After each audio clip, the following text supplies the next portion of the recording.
Two families. Noah was the son of Lamech, son of Methuselah, the oldest man of whom we have record living, 969 years. Noah was the last of the faithful fathers in his era. His story is one of hope in the midst of darkness, the willingness to stand bravely and to sacrifice in faithfulness to his God and in view of his hope. Things were much different in those first millennia of humanity. Among other things, men lived well into their 900s. We will see that again someday, but for now it is difficult to imagine. Noah was the 10th generation of Adam. Yet Adam himself died only 126 years before Noah was born. Adam's grandson Enosh was Noah's great-great-great-great-great-grandfather, and he lived to see Noah grow up. People had a much broader vision of things back then. Noah came from a long line of conservative men who remained faithful to the God of their fathers, the Creator and Redeemer, Yahweh. Noah's faithful father Lamech must not be confused with an earlier man bearing the same name, Lamech the son of Cain. Like his father, Lamech son of Cain was a murderer. Noah's heritage was different. There were two groups of people in society, those faithful and those not. These two groups were representatives of two quote-unquote families, we can say, going all the way back to Adam. When Adam and Eve fell into sin through deception and disobedience, they were barred from God's presence, and a curse was placed upon mankind. God also cursed the evil being who deceived them. God cursed him with total defeat. Until that time would come in history, however, God said that antagonism, hatred, would reign between the seed of the serpent and the seed of Eve. God said, "I will put enmity between you and the woman, and between your offspring and her offspring. He shall bruise your head, and you shall bruise his heel." Genesis 3:15. This was a prophecy of the Messiah, but it has always historically manifested itself among men as well.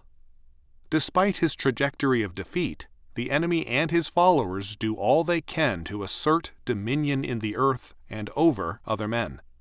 And they often have had no scruples about how they have done so. We first saw this when Cain murdered Abel. Cain did so not because Abel had aggressed against him, but because Cain was envious of his brother. For this reason, we are told that Cain was of the evil one, 1 John 3:12. Though he was a blood descendant of Adam, he was not of the faithful quote-unquote seed. He was of the seed of the evil one. Those who remained faithful to God, however, looking ahead through sinful society to his promises, we, the true sons of Adam. Just as Adam, remaining faithful, was called a son of God, Luke 3:38, so are his faithful children also the sons of God. Here you can see the two quote-unquote families. They are families of faith or confession, not bloodlines necessarily. One keeps faith in God, the other faith in man or self. Cain was banished from Adam's settlement in Eden, the land around the garden itself. He went about wandering and, in his sin, established his own societies based upon his rebellion against God. His cities reflected his nature and beliefs, selfishness and violence. We will talk more about his civilization of violence in the following chapters. In a world inhabited by such frightful men, the faithful must contend not only with their own petty squabbles, for we are not perfect either, but with the crimes and tyrannies of the rapacious. The endeavor merely to live faithfully, even minding our own business, becomes a lifelong struggle. The more sinful men struggle, the more struggle mounts into strife and war.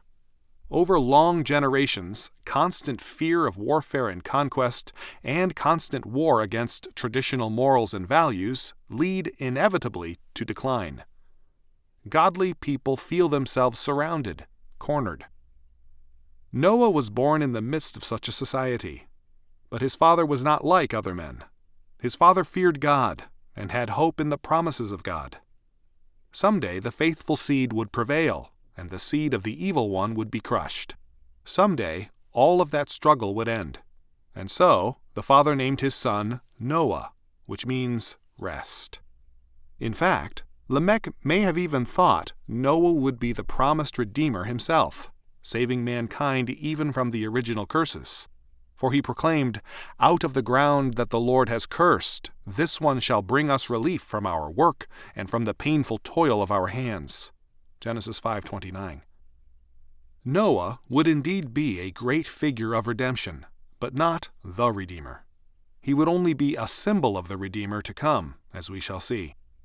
Nevertheless, God would bring to pass a new quote-unquote rest in ways Lamech, son of Methuselah, could not have imagined. As bad as things were, there were centuries yet to come. God was not yet ready to act. What moved him? We need to understand the true nature of the society that provoked judgment. In doing so, we will be looking into a mirror in many shocking, perhaps frightening ways. As bad as things were, there was a facade of greatness, progress, power, safety, and wealth that provided a deceptive cover to the evil.